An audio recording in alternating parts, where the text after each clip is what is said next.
La mode est au terrorisme, et les écologistes veulent en être. Mais comme ils tiennent à leur image, un petit groupe de Verts genevois se lance dans ce qu'ils appellent des actions terroristes non violentes. A priori sans blessés ni morts. Ils ciblent le nucléaire, les trafiquants d'armes et les industries polluantes. Leur plus gros coup demeure l'attentat au bazooka contre le surgénérateur de Crémalville. L'arme leur est vendue par Carlos, par l'intermédiaire des Belges des cellules communistes combattantes, les camarades de Frédéric Auriac. Ancien député vert genevois, Chaim Nissim est celui qui a tiré sur la centrale. Il a beaucoup écrit sur ce qu'il appelle la psychose de la clandestinité.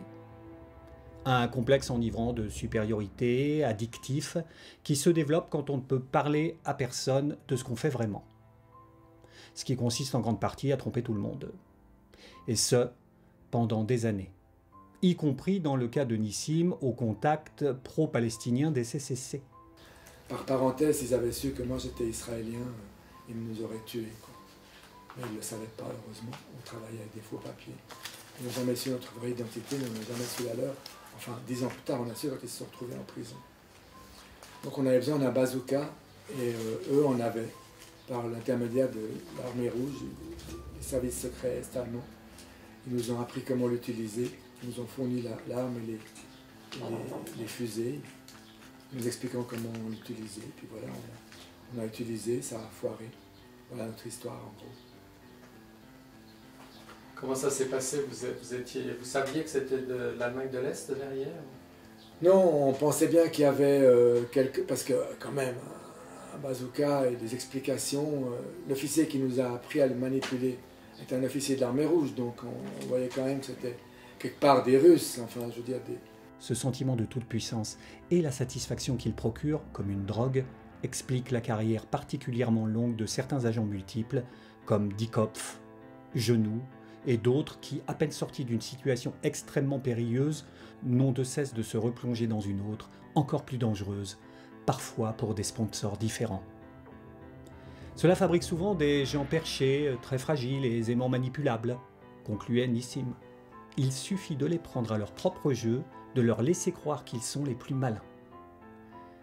C'est probablement ce qui explique In che casino, l'Italie se retrouve à la gare de Bologne, avec des explosifs vendus par Carlos qui vit alors en Allemagne de l'Est aux frais de la Stasi pour commettre des attentats attribués à la CIA.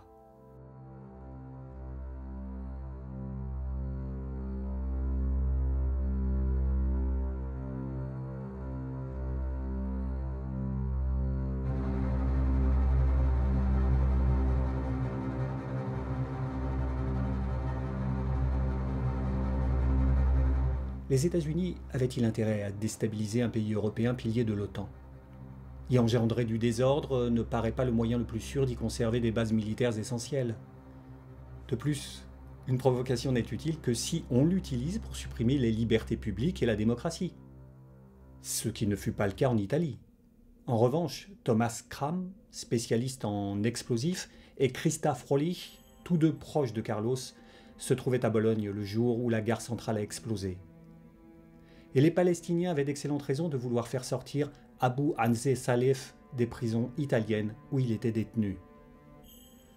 Bien sûr, Carlos dément dans une interview du site Agoravox italien, mais il n'a jamais dit la vérité, capable de nier se reconnaître sur une photo devant un jury en plein tribunal.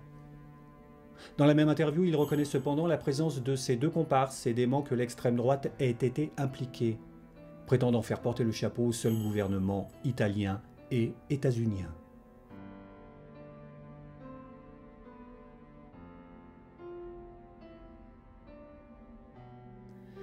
La seule chose de sûre, c'est que les hommes du SISMI, les services italiens, se sont pris les pieds dans le tapis en tentant d'impliquer l'extrême gauche avec de fausses preuves, faute d'en avoir de vraies, et surtout de pouvoir utiliser les informations que leur fournissaient leurs agents infiltrés. Tout ça, c'est un jeu que les services secrets jouent ensemble pour mériter un financement de la part de leurs gouvernements respectifs. Et c'est un jeu qui est, à mon avis, faux. Si l'extrême gauche et l'extrême droite se rejoignent parfois dans les périodes de forte tension, C'est encore plus vrai dans le monde paranoïaque des terroristes, qui ne brillent pas forcément par la lucidité de leurs analyses politiques. En plein festival, Jean-Luc Milan, Mao spontanéiste un peu paumé, passe sa soirée à essayer de convaincre un copain de lycée que les attentats qui déchirent les nuits cannoises depuis quelque temps sont le fait des communistes qui veulent déclencher une révolution. Malgré plusieurs bières, le copain trotskiste n'y croit pas une seconde. La situation n'a rien de révolutionnaire et il ne voit ni le PCF ni la CGT s'engager dans une telle aventure. Ils se séparent après minuit. Au petit matin, toute l'extrême gauche cannoise est réveillée par des descentes des policiers des RG. Jean-Luc Milan est mort, en posant sa bombe, au casino municipal, la 3e après celle du Palais des Festivals et de la villa de Marcel Dassault. Il avait dérobé les explosifs sur un chantier des Alpes où il avait travaillé. La police conclura qu'il avait agi seul. En fait, il avait des contacts avec l'ultra-gauche française et italienne.